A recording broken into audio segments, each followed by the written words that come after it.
Assalamu alaikum, I'm Aisha and you're watching Samaa News. Here are today's headlines. US President Donald Trump has warned he may break the ceasefire if Hamas continues targeting alleged collaborators and gangs in Gaza.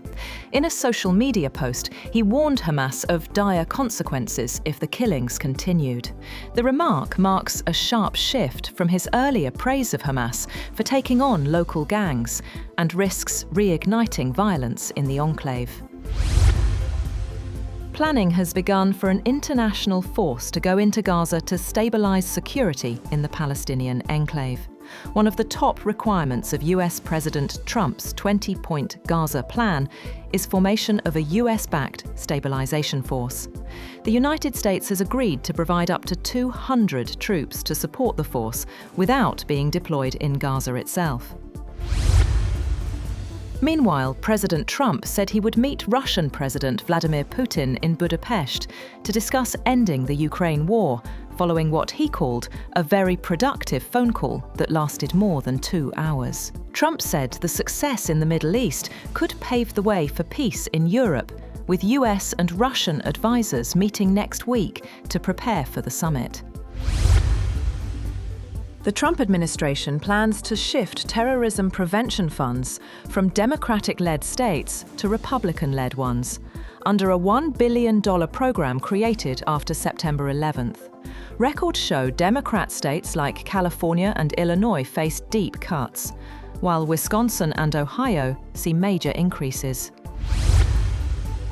Prime Minister Shehbaz Sharif has said that Pakistan is ready for talks if the Afghan government fulfills its justified conditions. He told the federal cabinet that the 48-hour ceasefire was requested by Kabul and accepted by Islamabad in good faith. The Prime Minister said the ball is now in Afghanistan's court, following days of cross-border clashes. Meanwhile, security sources have confirmed that the friendship gate between Pakistan and Afghanistan remains fully intact, rejecting the Afghan Taliban's false claims of its destruction. Officials say the Taliban damaged the gate on their own side and spread propaganda to mislead the public. Also, President Vladimir Putin says Russia will produce 510 million tons of oil in 2025, a slight dip from last year, but in line with OPEC+ targets. He confirmed Moscow's commitment to balancing global oil markets, while pipeline gas exports are expected to drop 10.7%. Putin said coal will remain vital and called for new support measures for the sector. US Treasury Secretary Scott Bessent says the federal government shutdown may cost the US economy up to $15 billion a day, a claim later corrected by the Treasury to $15 billion a week. Bessent told a news conference that the shutdown has started to cut into the muscle of the US economy. French Prime Minister Sébastien Lecornu has survived the first of 2 no-confidence votes, winning support from the Socialist Party after promising to suspend Macron's pension reform. The motion by France Unbowed fell short with 271 votes, below the 289 needed to topple his week-old government.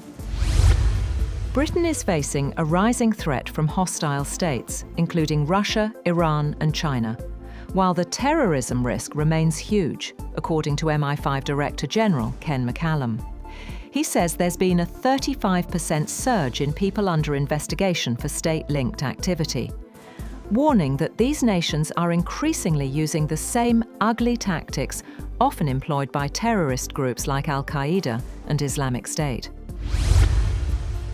The European Commission has proposed 4 major defence projects, including a counter-drone system and a plan to fortify the EU's eastern borders by 2030. The roadmap reflects rising fears that Russia could target an EU member in the coming years.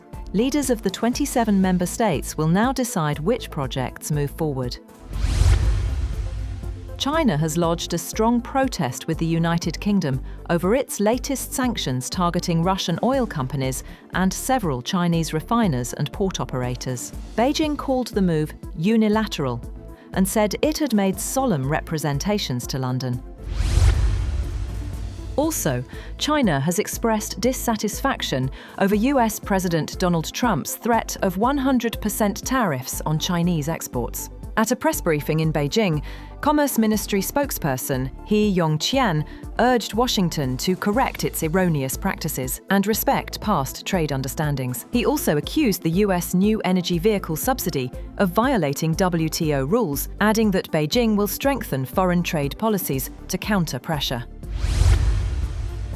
And the International Atomic Energy Agency has named a Chinese institution as its first Center for Research and Training in Fusion Energy. IAEA Director General Rafael Grossi says the new center at the Southwestern Institute of Physics will play an effective role in driving fusion research and development. That's all for now. For more updates, visit www.samaa.tv. Thank you for watching Samaa News.